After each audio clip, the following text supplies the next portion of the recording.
Here's the dilemma. It is going to open Arizona up to a plethora of lawsuits in the ACLU. That's a scene in Arizona right now as we wait to hear from the governor, but I'm sorry, go ahead.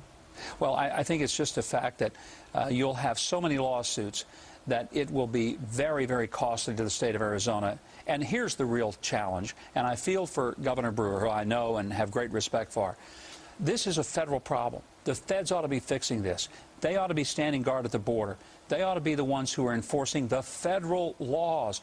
When you have a state that's having to jump in and take on federal laws, they don't have the money resources for this, they don't have the personnel for this, and the legal quandary that they're going to be in is substantial.